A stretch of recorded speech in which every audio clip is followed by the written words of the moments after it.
मुझे खून दो, मैं तुम्हें आजादी दूंगा। जय हिंद। नमस्कार, आप देख रहे हैं एमजीबी डिजिटल इंडिया और मैं आपके साथ ज्योति मिश्रा। तुम मुझे खून दो, मैं तुम्हें आजादी दूंगा।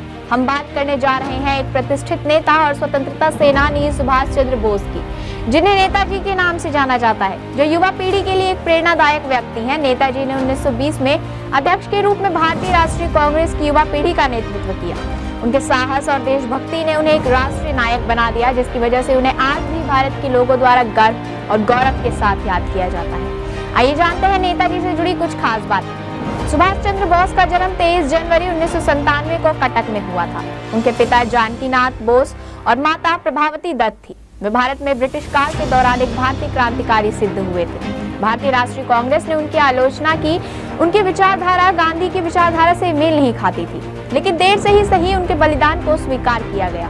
इतना ही नहीं, भारतीय स्वतंत्रता संग्राम में उनके योगदान को और अधिक महत्व देने के लिए उनका जन्मदिन पराक्रम दिवस के रूप में मनाया जाता है। नेताजी ने कटक के प्रोटेस्टेंट यूरोपियन स्कूल से अपनी शिक्षा प्राप्त की, जिसके बाद वो कलकत्ता में प्रेसिडेंसी कॉलेज गए, जहां वो स्वामी विवेकानंद और श्री रामकृष्ण परमहंस देव की शिक्षा और दर्शन से काफी प्रभावित थे।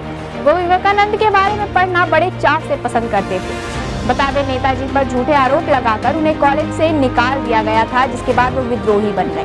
उन्होंने कलकत्ता में जब अंग्रेजों को भारतीय के साथ दुर्व्यवहार करते देखा, तो इस घटना ने आग में घी डालने का काम किया। नेताजी पहले ही प्रयास में सिविल सेवा परीक्षा को क्रैक कर चुके थे, लेकिन इसके बावजूद वो खुश नहीं थे। जलियांवाला बाग हत्याकांड के बाद वो पूरी तरह से स्वतंत्रता लड़ाई लड़ने को तैयार थे। उन्होंने स्वशासन के विचार को बढ़ावा देने के लिए स्वराज नाम से अपना खुद का समाचार पत्र भी शुरू किया और वहीं से उन्होंने अपनी राजनीतिक यात्रा शुरू की। जुलाई 1943 में नेताजी ने सिंगापुर में रास बिहारी बोस के साथ मिलकर आजाद हिंद फौज इंडियन नेशनल आर्मी का आयोजन किया। उस समय उन्हें नेताजी की उपाधि भी मिली। नेताजी कांग्रेस से नाराज भी रहे थे। दरअसल जब सुभाष जेल में थे, तब गांधी जी ने अंग्रेजी सरकार से समझौता किया और सब कैदियों को रिहा करवा दिया, लेकिन अंग्रेज सरकार ने भगत सिंह जैसे क्रांतिकारियों को रिहा करने से साफ इनकार कर दिया। जिसके बाद सुभाष चाहते थे कि गांधी जी अंग्रेज सरकार के साथ किया गया समझौता तोड़ दें, लेकिन गांधी जी ने ऐसा नहीं किया, जिसके बाद भगत सिंह व उनके साथियों को फांसी दे दी गई। भगत सिंह को ना बचा पाने पर सुभाष गांधी और कांग्रेस से नाराज थे।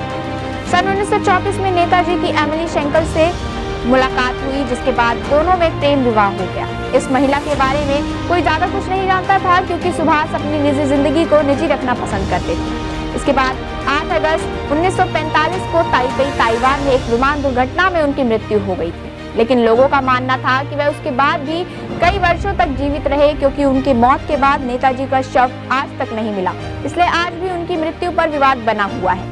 फिलहाल आज की इस खबर में इतना ही। देश विदेश की तमाम खबरों को देखने के लिए देखते रहिए एमजीबी डिजिटल इंडिया। धन्यवाद।